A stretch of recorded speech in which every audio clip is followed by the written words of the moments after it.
من الشيطان الرجيم.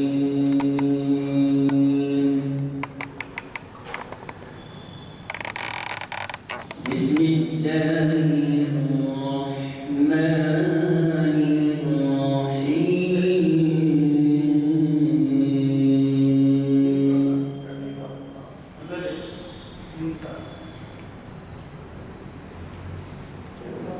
هو الله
آج 20 فروری مسجد عالیہ کنفرنس میں کانفرنس ہال میں یہ نشست منعقد کی جا رہی ہے. اس کا عنوان ہے اسلامی تاریخ میں منافقین کے ریشہ درانیہ، جس کو ڈاکٹر میر اکبر علی مفتخری صاحب تاریخ اسلام کی 916 نشست کو مخاطب کرنے والے ہیں. انشاءاللہ تعالیٰ آپ ان کی گفتگو سے کافی متاثر ہوں گے، کیونکہ ڈاکٹر محمد اختر خانوی صاحب ہمارے لیے کوئی اجنبی نہیں. آپ نے یہاں پر کئی مجالس کو مخاطب کیا ہے اور آپ مشائخ بحرانی سے تعلق رکھتے ہیں، جہاں پہ رشد و ہدایت، ذکر و اذکار، بعض و بیان وغیرہ آپ کا جو ہے خاصہ ورثہ رہا ہے. بڑے عام فہم الفاظ میں بڑی پیچیدہ قرآن کی آیات اور اسلامی نکات کو جو ہے بیان کرتے ہیں اور بہت ہی خوبی کے ساتھ وہ لوگوں کو متاثر کرتے ہیں. تو انشاءاللہ ابھی آپ جو ہے ان سے خطاب سنیں گے کہ اسلام میں یہ شدبانیاں جو ہوا کرتی ہیں منافقین کی، کافروں کی، اس کے بارے میں تفصیل سے میں زیادہ بات نہیں لوں گا اس میں۔ اور بتائیے اعلان کا مجھے حکم ہوا ہے کہ 6 بجے آج 6 بجے اردو حال میں ایک جلسہ منعقد کیا جا رہا ہے، جس کے اندر یہ بیان کیا جائے گا کہ نیشن کی کامیاب قوم کے بارے میں، ہندوستان کے بارے میں اور ہندوستان کے بجٹ کے بارے میں آج پروفیسر مسعود احمد صاحب مخاطب کرنے والے ہیں کہ ہر سال حکومت بجٹ اپنا پیش کرتی ہے تو اس کے اندر، اس بجٹ کے اندر کیا کیا نکات ہوتی ہیں اور اس کے اندر کیا کیا ہوتی ہے۔ بڑا اہم لیکچر ہے، آپ اس سے فارغ ہونے کے بعد جو ہے وہاں پر چلتے ہیں انشاءاللہ۔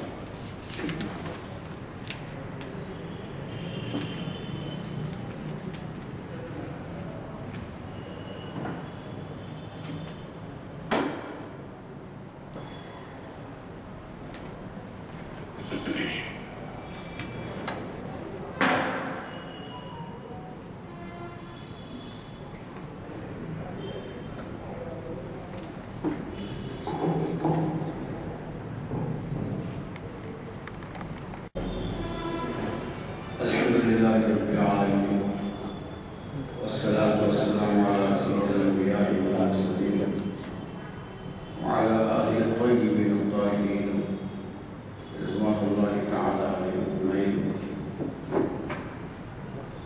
رب اشرح لی صدری ویسر لی امری واحلل عقدۃ من لسانی یفقہوا قولی۔ حاضرین کرام، مجلس کے اختتام میں تقریر بڑی تاخیر ہو گئی۔ ایک تو دور سے آنا ہوتا ہے، پھر ٹریفک ہوتی ہے، معذرت خواہ۔ جو عنوان ہے ویسے تو میں نے اس دے دیا، لیکن اگر سوچا جائے تو وہ بہت طویل، خطرناک اور مبسوط عنوان ہے۔ ہو سکتا ہے کہ میں اس سے انصاف نہ کر سکوں، لیکن سیدھا سیدھا بتاتا ہوا چلتا ہوں۔ پہلی چیز تو یہ بتاؤں کہ منافق ہوتے ہیں۔ قرآن کریم میں بارہا کئی جگہ منافقین کے بارے میں کہا گیا ہے۔ آپ جیسے ہی پہلا پارہ کھولتے ہیں، سورہ بقرہ شروع کرتے ہیں، تو ان کا ذکر دوسرے رکوع سے شروع ہو جاتا ہے۔ پھر آل عمران میں آتے ہیں تو ان کا ذکر ہوتا ہے۔ سورہ نساء میں تو بہت طویل اور طوالت کے ساتھ اس کو، ان کی خصوصیات کو اور ان کے انجام کو بتایا گیا ہے، اور ہر جگہ آپ کو کہیں نہ کہیں منافقین کا ذکر ملے گا۔ یہاں تک کہ ایک سورہ اس کے لیے آ گیا، سورۃ المنافقون، جو اس بارے میں، کیونکہ یہ ایسا گروہ ہے جو اسلام کے لیے زہر کا کام کرتا ہے، اور وہ ایسے ہیں کہ آج بھی موجود ہیں۔ اگر آپ ذرا عمیق نظروں سے دیکھیں گے، آج حکومتوں میں بھی ہیں، آپ کے ساتھ بھی ہیں، آپ کے ماحول میں بھی ہے، اور یہ جو منافقین ہیں ان سے چھٹکارا مشکل ہے، کیونکہ جب قرآن کی تصدیق کرتا ہے، قرآن ان کا بیان کرتا ہے، تو اس کا مطلب جب تک قرآن ہے یہ منافق رہیں گے، اور جب تک یہ منافق رہیں گے ہم کو ان سے نبردار ہونا چاہیے۔ لیکن مشکل یہ ہے کہ ہم پہلے پہچانتے نہیں کہ منافق ہوتے کیا ہیں۔ منافقین جب مکہ معظمہ میں اسلام شروع ہوا،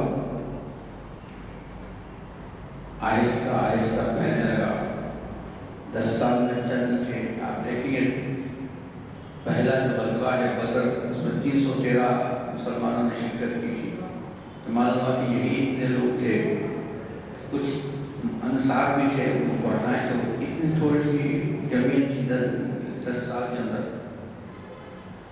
اور وہاں صرف 2 ہی طاقتیں تھیں، ایک مسلم ایمان والے مسلمان اور جو دوسرے تھے وہ کافر۔ تو 2 ایسی طاقتیں تھیں جو ایک دوسرے سے برسر پیکار تھیں، اور یہی وجہ ہے کہ وہاں منافقین کا کوئی نام و نشان نظر نہیں آتا، اور جو کفار مکہ تھے وہ اپنے عقیدے میں بڑے پرعزم تھے، لیکن ان کا یہ عادت تھا جب ایمان قبول کر لیتے تو پھر ان کے جیسا کوئی ان میں تذبذب نہیں ہوتا، جیسے کہ منافقین کے بارے میں فرمایا ہے مذبذبین بین ذالک ہؤلاء ولا الی ہؤلاء، وہ مذبذب رہتے ہیں کہ ادھر جاؤں ادھر جاؤں، ان کو سمجھ میں نہیں آتا، لیکن ان کے شروع ابتدا اسلام یہ تھا کہ منافقین کا وجود نہیں تھا، یا تو تھے کفار یا مسلمان، اور یہ کفار بھی ایسے کہ اگر اسلام قبول کر لیتے تو پھر اس کے اندر اسلام سے ارتداد کرنے کا کوئی موقع صلاحیت نہیں، اس کو جب ہوتے اسلام لاتے تو مکمل طور پر اسلام میں داخل ہو جاتے، جیسے اللہ تعالیٰ فرماتا ہے یا ایھا الذین آمنوا ادخلوا فی السلم کافہ، کہ تم اسلام میں مکمل طریقے میں داخل ہو، تو وہ ایسا تھا۔ جب ہجرت کا حکم ہوا، یہ مٹھی بھر مسلمان جب مدینہ طیبہ میں ہجرت کر کے مسلمان کو یثرب کہا جاتا تھا، اب وہاں 2 کے بجائے 3 قوتیں ہوئیں، ایک یہ مسلمان اب جو یہاں سے گئے ان کو مہاجر کہا گیا، جو ہجرت کرنے والے ہیں، اور جنہوں نے ان کی نصرت کی مدد کی ان کو سہارا دیا ان کو انصار کہا گیا، لیکن انصار و مہاجر مل کر ایک ہی تو گروہ ہوا، وہ ہوا مسلمانوں کا۔ جان نثارہ نے نبی کریم صلی اللہ علیہ وسلم کا گروہ تھا، آپ ان کی جان نثاری کا میں ایک چھوٹا سا نمونہ پیش کروں گا۔ جب جنگ بدر کا واقعہ ہوا تو سرکار تو عالم صلی اللہ علیہ وسلم نے ان کو جمع فرمایا اور کہا کہ یہ حالت ہے، تو انصار نے اور مہاجرین نے بھی کہا کہ یا رسول اللہ ہم موسیٰ علیہ السلام کی امت کی طرح نہیں ہیں، تو یہ کہیں کہ آپ اور آپ کا خدا جا کے لڑیں گے، ہم لڑیں گے اپنا آخری خطرے خون تک آپ کو نشاور کریں گے، یہ جذبہ تھا۔ لیکن مدینے میں یہودیوں کی کثرت تھی، اور ایسے کئی قبیلے تھے، اوس و خزرج اور ایسے جو بالکل یہودی تھے، تو ان لوگوں کے پاس اب ایک موقع یہ تھا کہ یا یہود رہیں یا پھر مسلمان ہو جائے، بت پرستی بہت کم تھی۔ اب یہاں سے جب اسلام انہوں نے دیکھا، یہودیوں نے دیکھا کہ اسلام پھیل رہا ہے، شروع میں تو یہ سمجھا گیا تھا کہ یہ اسلام خود بخود ختم ہو جائے گا، لیکن دیکھا گیا کہ یہ اسلام پھیل رہا ہے اور بہت سے لوگ اس کے دامن میں آ رہے ہیں، اور یہودیوں نے بہت کوششیں کی کہ لوگوں کو بھٹکائیں اور ان کو اسلام سے روکے، تو لیکن وہ اس سے رکے نہیں، اور انہیں ایک بہت بڑی عجیب بات دیکھی تو کسی اور مذہب میں نظر نہیں آتی تھی ان کو، وہ یہ کہ جو مسلمان ہو گیا تو پھر وہ پلٹنے کا نام نہیں لیتا، چاہے اس کو آرے سے کاٹ دیا جائے، قتل کر دیا جائے، اس کے گھر بار کو جلا دیا جائے، کچھ بھی کیا جائے۔ تو انہوں نے دیکھا کہ یہ کیا چیز ہے، تو انہیں سمجھ میں آ گیا کہ یہ محبت ہے رسول سے جو وہ ان کی اتنا جان پر کھیل جاتے ہیں۔ تو اب جب انہوں نے دیکھا کہ ایمان پھیل رہا ہے، مسلمانوں کی تعداد بڑھ رہی ہے، تو یہ لوگ بھی آ کر ایمان کو قبول کرنے لگے۔ ان میں بعض تھے جو سچے ایمان لائے، سچا ایمان لائے، اور تقریباً وہ ایسے تھے کہ بھئی ایمان تو لا لو، کل کو اگر کچھ ہو جائے تو ہم مسلمانوں کے ساتھ رہ سکتے ہیں، اور پھر ان کے رباب دل سے تو ایمان نہیں لائے تھے، تو ایک کثرت ایسی پیدا ہوگی کہ جو ایمان تو بظاہر ایمان لا رہے ہیں، کلمہ پڑھ رہے ہیں، لیکن دل سے ایمان نہیں لا رہے، اور یہ سمجھتے ہیں کہ ہم دونوں طرف رہیں گے، ایمان اگر ان کی جیت ہو جائے تو ان کے ساتھ ہو جائیں گے، کفار کی جیت ہو جائے تو ہم رہیں گے سب ہم تمہارے ساتھ ہیں۔ اسی لیے قرآن ان کے بارے میں کہتا ہے وَإِذَا لَقُوا الَّذِينَ آمَنُوا قَالُوا آمَنَّا، جب وہ اہل ایمان سے ملتے ہیں تو یہ کہتے ہیں بھئی ہم تو ایمان لا دیا نا، اب کیا شک ہے، ہم تو ایمان لا دیا، مسلمان ہو گئے، مومن ہو گئے۔ وَإِذَا خَلَوْا إِلَىٰ شَيَاطِینِهِمْ، اور جب وہ اپنے سرداروں میں جاتے ہیں، ان کے سردار بولتے ہیں یہودیوں کے بڑے بڑے سردار کفار، جب وہ ان میں جاتے ہیں قالوا انا معکم، تو وہ یہ کہتے کہ ہم تو آپ کے ساتھ ہیں، صرف مذاق کے لیے ہم ایمان لائیں۔ تو یہ حالت ہے جی منافق، آج بھی وہی حالت ہے، آپ کے ساتھ رہیں گے تو آپ کی بات کریں گے، جب جہاں منفیت ہے غیروں کے پاس تو وہاں ان کی بات کریں گے، اور وہاں رہ کر ہماری بے یقینی کرنے کے لیے تو کوئی بھی آر نہیں ہے، بالکل ایسا ہی کیسا تھا۔ پہلی جنگ ہوئی جنگ بدر، اس میں تو منافقین نہیں تھے کیونکہ بالکل ابتدائی دور تھا، ہجرت کے بعد وہ آئے تھے، لیکن جب جنگ احد ہوئی تو یہ کھل کر سامنے آ گیا۔ ان کا جو سردار تھا عبداللہ بن ابی المسلول، تو یہ اس کا لقب ہے رئیس المنافقین، جب منافقوں کا سردار تھا، تو اس نے لوگوں سے یہودی سے کہا یہ بھی وہاں کا سردار تھا، اس نے کہا کہ بھئی ایمان لا لو، اگر ادھر بھلا ہو گیا تو ادھر ہو جائیں گے، اگر ادھر کفار کی طرف بھلا ہو تو ادھر ہم رہیں گے، وہ ایمان لا لیتے۔ ایک گروہ تین گروہ ہو گئے، ایک مسلمان، ایک کفار وہ جو دین اسلام سے انکار کرتے ہیں، بت پرست وہاں کم تھے کیونکہ وہاں یہودیوں کا اثر تھا تو بت پرستی نہیں ہوگی، ٹھیک، اس میں شک نہیں۔ تو تین گروہ ہو گئے، ایک مسلمان ہو گئے، ایک کفار ہو گئے، ایک منافقین ہو گئے۔ تو جب جنگ احد کا وقت آیا تو آپ اندازہ لگائیے کہ پہلی جنگ بدر 313 مسلمان تھے جنہوں نے جنگ کی، جب جنگ احد کا وقت آیا تو اس وقت تعداد 1000 ہو گئی، جس میں رئیس المنافقین کے 300 سپاہی تھے، 300 سوار تھے۔ تو صحابہ نے کہا کہ آج ہماری حالت پہلے سے بہتر ہے، لیکن اس احد کے میدان میں جانے سے پہلے عبداللہ بن ابی نے اپنے 300 سواروں کو لے کر وہاں الگ ہو گیا، لیکن یہاں سے ان کی دشمنی شروع ہوتی ہے، اور اللہ تعالیٰ قرآن میں فرماتا ہے کہ تمہارے دشمن ہیں۔ وَإِذَا رَأَيْتُمْ تُعْجِبُكَ أَجْسَامُهُمْ مَن يَقُولُ تَسْمَعُ لِقَوْلِهِمْ كَأَنَّهُمْ خُشُبٌ مُّسَنَّدَةٌ، یہ کیسے ہیں کہ بارے میں اللہ تعالیٰ فرما رہا ہے، پورا سورہ الف بسم اللہ سے لے کر آخر تک انہیں کا ہونے کے لیے کہ اے حبیب جب آپ ان کو دیکھتے ہیں تو عجیب کا اجسام بڑے بھاری بھرکم جسم والے اور وجیح دکھتے ہیں، اور آپ ان کو دیکھتے ہیں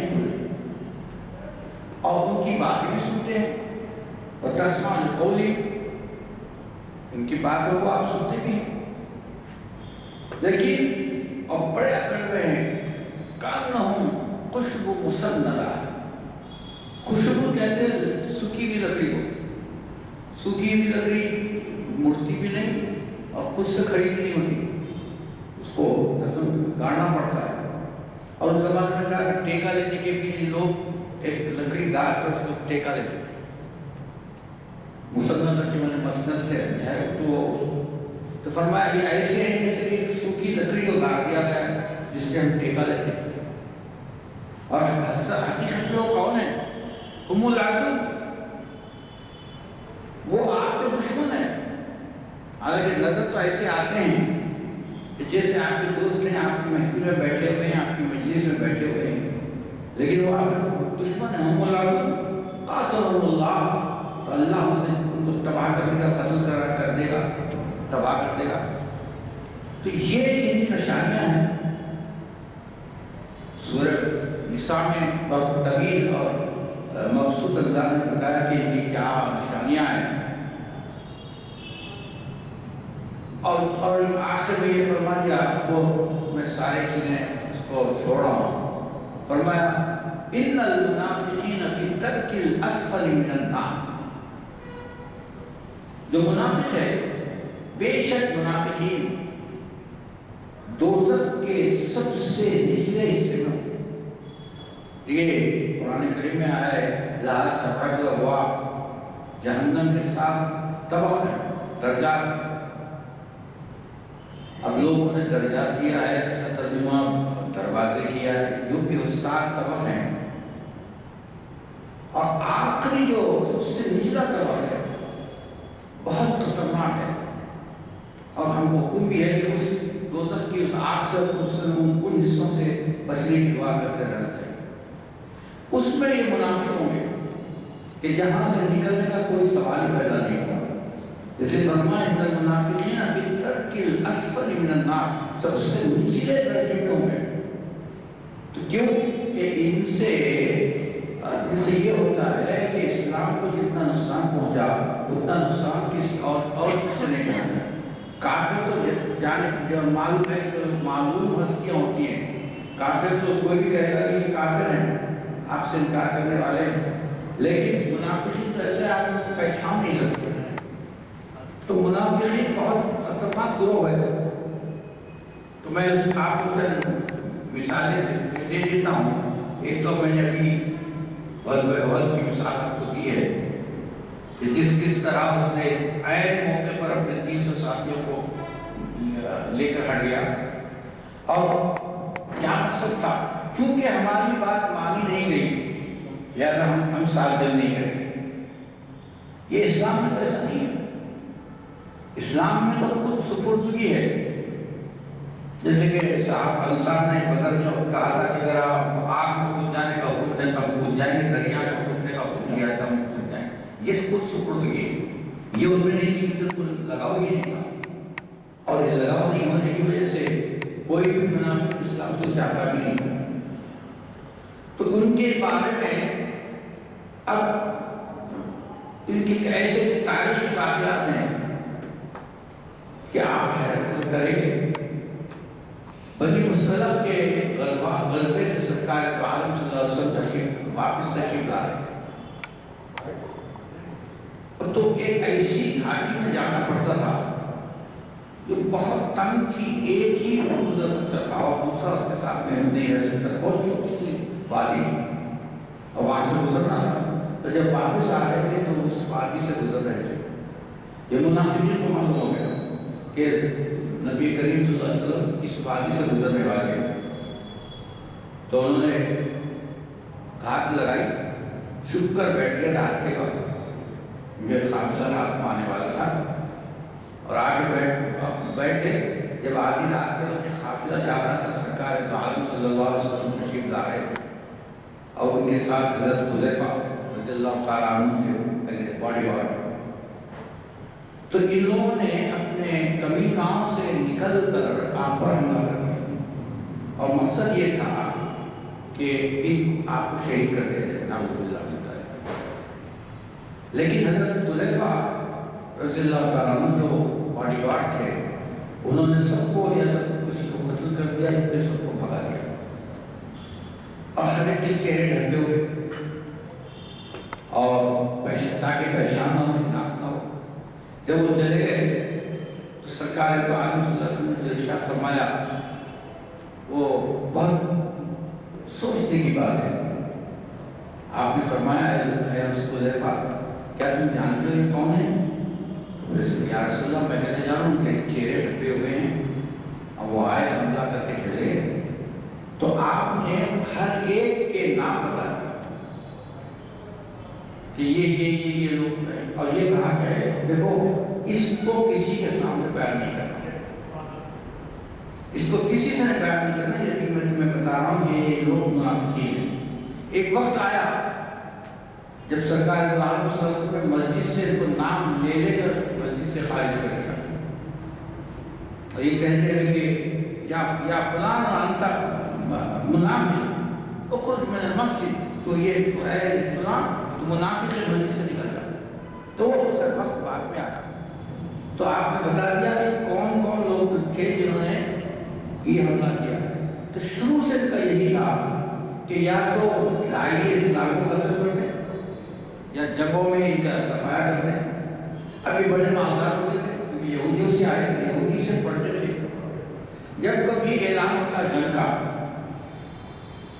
تو وہ اعلان جنگ کے ساتھ ہی ان کے چہرے بدل جاتے کیونکہ ان کو لڑنے سے نفرت تھی اور ہمیشہ مسلمانوں سے یہ کہتے تھے کہ دیکھو بھائی یہ لڑائی جھگڑا کیا ہے، ہم دوستی رکھیں، ان کو سمجھائیں بجھائیں، ان کی تربیت کریں. یہ لڑائی جھگڑے سے فائدہ نہیں. لیکن آج بھی ہمارے منافقین یہ کہتے ہیں بھائی جھگڑو گا، صلح کی پالیسی رکھو، ان کے ساتھ مل جاؤ. وہ کیا ہم کیا سب ایک ہیں، وہ بھی ایک کہا کرتے ہیں. جب بھی قرآن میں فرماتا ہے جب بھی کوئی قتال کا وقت آتا ہے تو پہلے سے بھاگ جاتے ہیں اور عذر کرتے ہیں.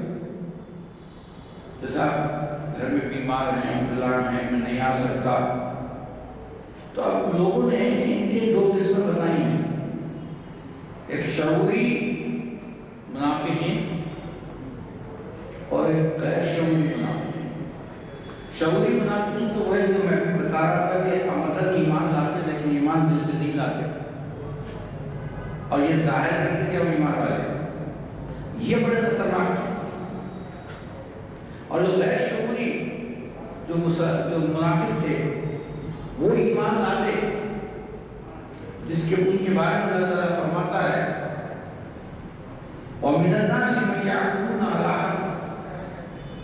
لوگوں میں کچھ ایسے ہیں جو کنارے کنارے رہ کر عبادت کر لیتے ہیں، مطلب اسلام میں داخل نہیں ہوتے، بس نماز پڑھ لی اور چلے گئے اور اس سے غرض نہیں.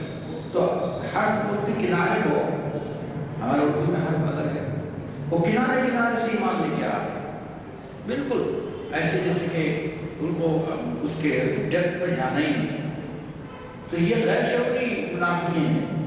ان کو دشمنی بھی نہیں ہے، اسلام سے دشمنی نہیں ہے، رسول اللہ سے دشمنی نہیں ہے، نہ محبت ہے، یہ بھی ہے ان کو. لیکن یہ بدلتے بدلتے جب زمانہ بدل جاتا ہے تو یہ لوگ بھی شعوری منافق ہو جاتے ہیں. یہ غزہ ہوا اور غزے بھی آگے کہنے لگے حضور یہ مجھے یہ حضور تھا، میری بیوی بیمار تھی، میں یہ فلاں تھا. تو آپ سب کو سن کر خاموش ہو گئے. کیوں؟ اس لیے کہ شریف اگر آدمی ہو کوئی تو اس میں چراغ نہیں کرے گا، خاموش ہو جاتا ہے. لیکن اللہ تعالیٰ نے بتا دیا کہ جتنے تھے یہ سارے سارے منافقین ہیں اور یہ آپ کو نصرت کو پہنچانے والے ہوں عدو. اب جب اور اس سے بڑا تاریخی واقعہ ہے جو آج کل کے نئے دین والوں کا بڑا پسندیدہ واقعہ ہے. ایک غزوے سے تشریف سرکار دو عالم صلی اللہ علیہ وسلم تشریف لا رہے تھے. اس زمانے کا طریقہ تھا کہ جب غزوہ میں لوگ جاتے لڑنے کے لیے تو اپنی بیویوں کو بھی ساتھ رکھتے. تو جب بعض دفعہ ایسا طویل 6 مہینے تک وہ لڑائیاں چلتی. جب آپ تشریف لا رہے تھے تو حضرت عائشہ صدیقہ رضی اللہ تعالیٰ عنہ آپ کے ہمراہ تھیں.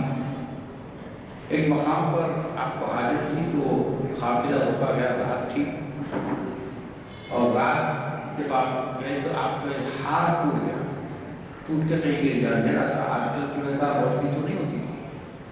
تو وہ ہار گر گیا اور ہار گرنے کے بعد جب حضرت عائشہ صدیقہ رضی اللہ تعالیٰ کو احساس ہوا کہ میرے گلے کا ہار گر گیا ہے تو آپ نے رسول اللہ صلی اللہ علیہ وسلم سے فرمایا کہ یا رسول اللہ میرا ہار گر گیا ہے. تو آپ نے حکم کیا کہ ٹھہر جاؤ اور ڈھونڈو. اب ڈھونڈنے لگے، سارے لوگ ڈھونڈنے کہیں نہیں مل رہا. اس کو واقعی کہتے ہیں اور قرآن میں سے تذکرہ 18 پارے میں سورہ نور میں اس کا تذکرہ ہے. اللہ تعالیٰ نے اس کا تذکرہ فرمایا. اب یہاں تک تو کوئی بات نہیں تھی، لیکن ایک افواہ ہو گئی کہ نعوذ باللہ حضرت عائشہ صدیقہ رضی اللہ تعالیٰ عنہ سے بہت بڑا گناہ ہو گیا، تہمت لگا دی۔ اور تہمت لگانے والے میں کون سے اسٹارٹ کرنے والے میں کون تھا؟ وہ عبداللہ ابن ابی، کیونکہ ہر طریقے سے یہ چاہتے کہ اسلام کو نقصان پہنچائے، سرکار دو عالم صلی اللہ علیہ وسلم کو نقصان پہنچائے۔ اب یہ معاملہ ایسا تھا کہ یہ اگر کسی کی بیوی کے لیے تہمت لگا دی جائے تو اس کے لیے بہت تکلیف ہو جاتا۔ تو اللہ تو رسول اللہ صلی اللہ علیہ وسلم آپ نے سکوت اختیار فرما لیا۔ تو اب لوگ یہ کہتے ہیں، آج کے منافق یہ کہتے ہیں کہ رسول اللہ صلی اللہ علیہ وسلم کو غیب کا علم نہیں تھا، اس لیے وہ بتا نہیں سکے کہ میری بیوی ام مومنین بے گناہ ہے، اس لیے وہ خاموش ہے۔ کیونکہ یہ واقعہ یہ واقعہ اس لیے پسند ہے کیونکہ اس واقعے میں کئی جگہ تنقید سے رسول کے بڑے چانسز ہیں، رسول اللہ صلی اللہ علیہ وسلم کی عظمت کو گھٹانے کے بڑے چانسز ہیں، تو وہ بڑے پسندیدہ ہے۔ تو اس واقعے کے بعد یہ ہوا کہ پھر وہ ہار مل گیا، جہاں اونٹ کو بٹھایا تھا وہ اونٹ کے نیچے وہاں تھا اور سارے دیکھ رہے تھے، لیکن اللہ تعالیٰ نے حضرت ام مومنین حضرت عائشہ صدیقہ رضی اللہ تعالیٰ عنہ کی برات میں پورا رکوع نازل فرما دیا۔ تو حضرت عائشہ ارشاد فرماتی تھی کہ میں وہ ہوں جس کی برات کے لیے اللہ تعالیٰ نے آیتیں نازل فرمائی۔ تو یہ سب سے بڑا ان کا حملہ تھا، کیریکٹر پر حملہ تھا۔ ایک تو بزدلی کا مظاہرہ کرتے، جنگ میں ساتھ نہیں دیتے، اور اس کے بعد یہ کیریکٹر کا اسیسینیشن کرتے، کیریکٹر کا قتل کرتے تاکہ نقصان ہو جائے۔ تو یہ سارے نقصانات آپ دیکھیں گے، اور ایسے کئی غزوات تھے جس میں انہوں نے دھوکہ دیا۔ ایک بئر معونہ کا واقعہ ہوا ہے جو بخاری شریف میں بہت طویل اس میں لکھا بیان کیا گیا ہے۔ یہ منافقین جو وہاں تھے، ایک بئر معونہ ایک کنواں ہے جو مدینے سے دور ہے، بہت دور ہے۔ تو وہ لوگ آئے، منافق تھے، مشرکین تھے، لیکن آ کر کہا یا رسول اللہ ہم ایمان لا رہے ہیں۔ تو ایمان لا لیے، رہے ان کے ساتھ، اور انہوں نے بعد میں کہا یا رسول اللہ کچھ صحابہ کی جماعت ہمارے ساتھ بھیجیے تاکہ ہمارے وہاں کے لوگ کی تعلیم ہو۔ تو سرکار دو عالم صلی اللہ علیہ وسلم نے جید صحابہ کو ان کے ہمراہ کر دیا کہ جاؤ وہاں پہ تعلیم دو، اسلام کی تعلیم دو، اسلام پھیلاؤ۔ جب چاہیں بہت طویل قصہ میں وہ اس کو کٹ کر کے کہہ رہا ہوں، ایک مقام پر آ کر یہ صحابہ کو معلوم ہوا کہ یہ ہمارے ساتھ دھوکہ ہوا، اور دھوکہ ہونے کے بعد جب ہوئی تو ان کے 200 تیر انداز اور تلوار بردار آ کے گھیر لیا انہوں نے اور کہا دیکھو اپنے آپ کا حوالے کر دو نہیں تو تم قتل ہو جاؤ گے۔ تو صحابہ نے کہا قتل ہونا تو ہماری آرزو ہے، شہید ہونا تو ہماری آرزو ہے، ہم کیا کر سکتے ہیں، ہم تو لڑیں گے۔ خیر اس وقت لڑے اور پورے کے پورے ان کو شہید کر دیا گیا۔ جب سرکار کو عالم صلی اللہ علیہ وسلم کو معلوم ہوا، وہی کے ذریعے معلوم کیا گیا، تو سرکار کو عالم صلی اللہ علیہ وسلم نے ان کے لیے قنوت نازلہ فجر میں پڑھنا شروع فرمایا، 1 مہینے تک اور بعض روایت میں 40 دن تک۔ تو قنوت نازلہ پڑھنے کے مطلب اس میں بدعا ہے قنوت نازلہ میں، تو قنوت نازلہ آپ نے پڑھی۔ یہ ایسا واقعہ تھا کہ جس میں سرکار دو عالم صلی اللہ علیہ وسلم بہت پر بلال ہوئے، ملول ہوئے، اور آپ نے حکم دیا کہ قنوت نازلہ فجر میں پڑھی جائے گی۔ آج بھی ہمارے لیے وہ بڑا سنگ میں ہے، کوئی ایسا واقعہ ہوتا ہے تو قنوت نازلہ پڑھنا چاہیے۔ سب سے بہتر ہمارا یہی کام ہے، مدد کرنے والا سب سے بڑا اللہ ہے، ہمارا پروردگار مدد کرنے والا ہے۔ تو قنوت نازلہ پڑھو۔ وہی چل رہا تھا، سی اے کا بڑی دھوم چل رہی تھی اور NRC کی دھوم چل رہی تھی، جس میں ہمارے بھی لوگ بڑے شامل تھے جو جس کا ٹاپک میں ذکر ہے۔ تو آپ نے دیکھا کہ ہر طرف قنوت نازلہ پڑھی گئی، اور اللہ کا فضل یہ ہوگا کہ اب ایسی بلا و وبا پھیلی کہ وہ بھول گئے، لیکن بھولے نہیں ہے، منافق کبھی بھولنا نہیں۔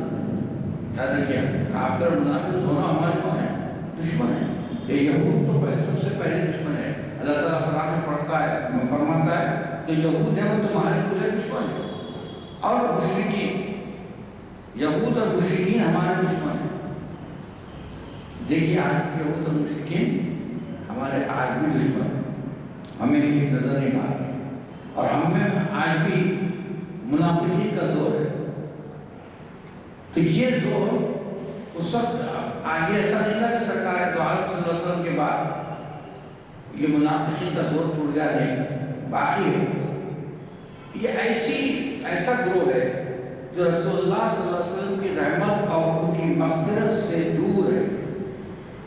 قرآن کریم میں ارشاد فرماتا ہے ان تستغفر لهم ام لا تستغفر لهم لن يغفر لهم وان تستغفر لهم 70 مرة لا يغفر لهم لا يستغفر۔ ارشاد فرماتا ہے اللہ تعالیٰ اے حبیب آپ ان کے لیے استغفار فرمائیے یا استغفار نہ فرمائیے، برابر۔ اگر آپ ان کے لیے 70 مرتبہ بھی استغفار کریں گے تو اللہ تعالیٰ آپ کی یہ استغفار کو قبول نہیں فرمائے گا۔ یہ ایسی گمراہ گروہ ہے کہ جو اللہ کی مغفرت سے اور رسول کی مغفرت کی دعا سے دور ہے۔ اللہ تعالیٰ نے اس سے محروم کر دیا ہے۔ کیوں؟ اس لیے محروم کر دیا ہے کہ یہ اسلام کے پیٹھ سے پیچھے سے دوبار کرنے والے دشمن ہیں۔ تو ان کی وجہ سے تاریخ اب اس کے بعد آپ دیکھیں گے جب خلافت ختم ہوئی، حضرت عثمان کی خلافت سے شروع ہوئی تو انہی منافقوں کی وجہ سے ہوئی۔ بڑے اس سے پہلے میں نے اس سلسلے میں بتایا تھا کہ کیسے انہوں نے اس کو ڈیولپ کیا۔ حضرت علی کے زمانے میں یہ تھے نام بدل دیتے، ایک ایسا ہے نام بدلنے سے کچھ نہیں ہوتا۔ کہیں خوارج کا نام ہے حضرت علی کے زمانے میں، اور کہیں اور اس کے آگے جب دوسری خلافت آئیں تو ان میں بھی ہیں، ہر جگہ آپ موجود پائیں گے ان کو، مگر نام بدلا ہوا ہوگا لیکن ان کی خصلت اور جو ان کا جو طریقہ ہے وہی ہے، وہی منافقین ہے۔ تو اسلام کو جو نقصان پہنچا ہے وہ منافقت سے پہنچا ہے۔ تو میں آپ منافقین کی 2-3 جھلک بتا دیتا ہوں کہ قرآن میں کیا کہا فرمایا کہ قرآن جب ان سے یہ کہا جاتا ہے کہ وہ کیا کرتے تھے کہ جب کبھی سرکار دو عالم صلی اللہ علیہ وسلم کے دربار میں وہ رہتے بڑے آتے تھے تو لوگوں کو بھٹکاتے تھے کہ میاں یہ کیا ہے، یہ جنگ وغیرہ یہ اس سے کیا کچھ ہونے والا نہیں ہے، تو روکنا ان کا کام یہ تھا، روکنا اور خود بھی رکنا۔ تو اللہ تعالیٰ فرماتا ہے وَإِذَا قِيلَ لَهُمْ لَا تُفْسِدُوا فِي الْأَرْضِ، جب اس سے کہا جاتا ہے کہ لوگوں تم زمین میں فساد مت پھیلاؤ، پر فساد یہ کہ کسی کو بھڑکا رہے ہیں اور دور کرنا چاہ رہے ہیں، لا تفسدوا فی الارض، زمین میں مت فساد پھیلاؤ، تو کیا یہ کیا کہتے ہیں ہم مفسد کہاں ہیں صاحب؟ قالوا نحن المصلحون، ہم تو مصلح ہیں، اصلاح کرنے والے ہیں۔ اور جب کبھی ان کو کچھ بتایا تھا کسی قسم کا اسے حکم دیا جاتا تو وہ صاف یا اس سے بچ جانے کی کوشش کرتے یا اس سے کیا اس کے لیے عذر تراشنا شروع کر دیتے، جبکہ ہمیں حکم ہے کہ سرکار دو عالم صلی اللہ علیہ وسلم جو کہیں اس کو منو کر رہا ہے۔ اب انسان کیا آپ نماز پڑھ رہے ہیں اور سرکار دو عالم صلی اللہ علیہ وسلم نے آپ کو آواز دی نماز کے دوران، تو آپ یہ انتظار نہیں کر سکتے کہ میں نماز پڑھ کے نبی کے پاس جاؤں گا۔ حکم یہ ہے کہ جب آواز کی آپ نماز پڑھی ہے نماز چھوڑ کے چلے جاؤ، کیونکہ یہ نبی کا حکم ہے، نبی کے حکم سے سرکاری نہیں کی جا سکتی، لیکن یہ لوگ کرتے اور اس میں نئی چیزیں نئی باتیں اس میں نکالتے، اور یہ سب یہودیوں کے پروردہ تھے، کافروں کے پروردہ تھے، مگر آج بھی یہودیوں کے پروردہ ہیں۔ آپ آج کل تو دیکھ رہے ہوں گے کہ کیسے کیسے منافقین ابھر کے آ رہے ہیں، کیسے کیسے منافقین سے نقصان پہنچ رہا ہے، اسلام کا آج بھی نقصان پہنچ رہا ہے، اور اسلام کی جڑوں کو کھوکھلی کیا جا رہا ہے۔ اگر میں سارے واقعات آج کے واقعات آپ سب واقف ہیں، اگر میں پرانے واقعات تاریخ کے آپ کو بیان کرتا چلوں تو کئی گھنٹے لگ جائیں گے، کیونکہ اتنے واقعات ہیں، ایک دو نہیں ہے، کئی واقعات ہیں اس سرکار دو عالم صلی اللہ علیہ وسلم کے زمانے کے واقعات ہیں، جو میں نے ابھی نمونتاً آپ کو 2-3 واقعات بیان کیے اس سے. لیکن یہ کہ ان کا بڑا خطرناک رول ہے اسلام کو تباہ کرنے میں، اسلام کی بے یقینی کرنے میں. لیکن اللہ تعالیٰ جس کو رکھے اس کو کون چکھے، تو کسی کو انہوں نے اس کو تباہ نہیں کیا، لیکن موجود ہے. تو اب ہمیں دیکھنا چاہیے کہ منافق کی نشانی کیا ہے. یہ اس کے ساتھ ہی میں ختم کر دوں گا. منافق کی 3 نشانیاں. ایک جھوٹ بولتا ہے، تو زیادہ سے زیادہ جھوٹ بولے تو سمجھنے کی منافق ہے. اور آج کل تو ایسا ہو گیا جھوٹ بولنا فیشن ہے. آپ جتنا جھوٹ بولیں گے اتنا فیشن ہو جائے گا.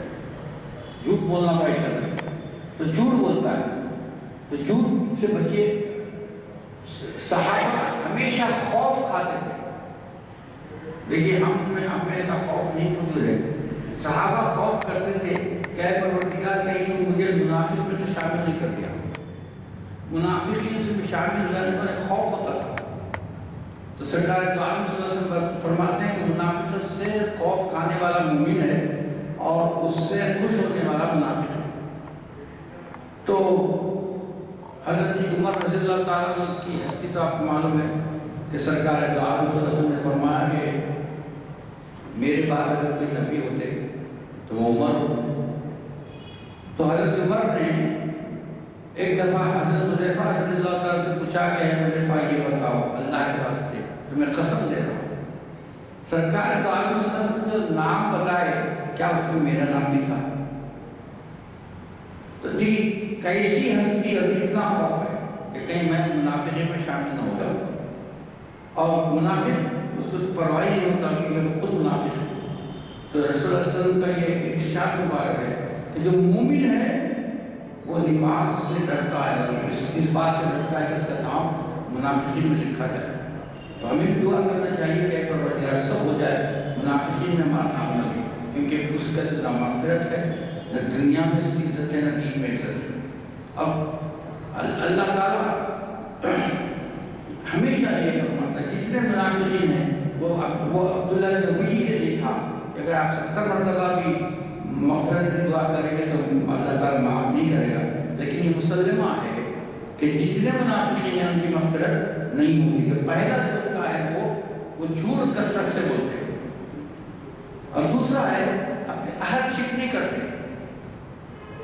عہد شکنی کرتے ہیں، وعدہ کرتے ہیں تو وعدہ وفا نہیں کرتے. اگر ان کی خصلتیں ہم میں ہیں تو چھوڑ دینی چاہیے، کیونکہ نہ معلوم ہمارا نام کہاں لکھ دیا گیا.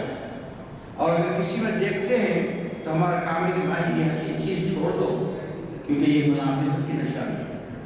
تو یہ ہم کو بتایا گیا ہے کہ منافقت سے بچنا بہت ضروری ہے. اور منافقت اتنی خطرناک مرض ہے، اس لیے اللہ تعالیٰ نے شروع میں کبھی منافق کا لفظ استعمال نہیں فرمایا فی قلوبہم مرض. ان کے دلوں میں مرض ہے. وہ مرض کیا ہے؟ نفاق کا مرض. لیکن جب بہت گزرنے کے بعد منافق کا یا نفاق کا نام لیا، اور یہ 5 پارہ ملے گا آپ کو سورہ منافقون، تو شروع سے ابتدا سے نہیں ہے. اور یہ قرآن پڑھنے سے آپ کو معلوم ہوگا، کم از کم ترجمہ پڑھنے سے تو آپ کو یہ معلوم ہوگا کہ کہاں ان کا تذکرہ ہے. اور تذکرہ انہی کا ہوتا ہے جو پائیدار ہونے والے ہیں، ہمیشہ رہنے والے ہیں. تو یہ منافقین ہے جس سے اسلام کو بہت نقصان پہنچا ہے. ہماری شکستوں میں جتنی شکستیں ہماری دیکھیے، اور غزوہ احد میں آپ نے دیکھا ہوگا پہلے اس میں فتح ہوئی، پھر شکست ہو گئی. وہ شکست کا سبب کیا تھا؟ یہی منافقین. پھر فتح ہو گئی، اللہ تعالیٰ نے کرم کر دیا، فتح ہو گئی. تو فتح و شکست جتنا جہاں کہیں شکست ہوتی ہے تو وہاں انہی کا رول ہوتا ہے. اور جہاں آپ آج بھی دیکھیں گے جتنے نام مسلمان ملک ہیں، مسلم ملک ہیں، جس کے اندر تو اسلام نہیں ہے لیکن اپنے آپ کو مسلمان ملک کہتے ہیں، وہ خود بڑے منافقین ہیں.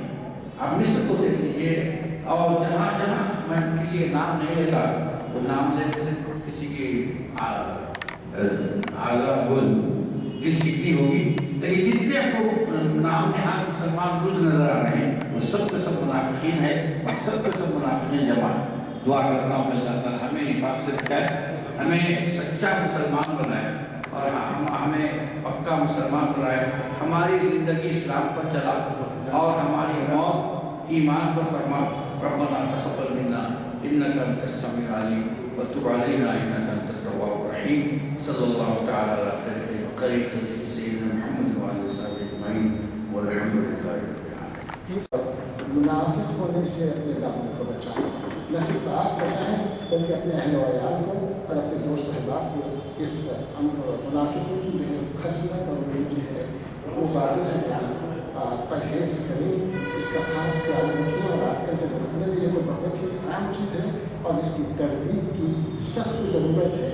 آپ ماشاء اللہ سے باشعور ہیں اور اپنے حلقے کے اندر اثر و رسوخ رکھتے ہیں، اس کو استعمال کیجیے اور ان خصلتوں کو جو ہے اپنے لوگوں سے نکالنے کی بھرپور کوشش کیجیے۔ ماشاء اللہ سے دعا ہوئی ہے، اور ایک اعلان کے ساتھ میں پھر آپ سے گزارش کرتا ہوں کہ نو یور نیشن، یعنی اپنی قوم کو جانو، اور یہ بجٹ کیا چیز ہوتی ہے، بجٹ کیا پیش کرتا ہے، یہ جو ہے اس کے بارے میں ڈاکٹر پروفیسر مسعود احمد صاحب کا ایک لیکچر ہے یہاں اردو حال حمایت نگر میں، آپ اس کے بعد نماز کے بعد ضرور شرکت کریں۔ خدا حافظ۔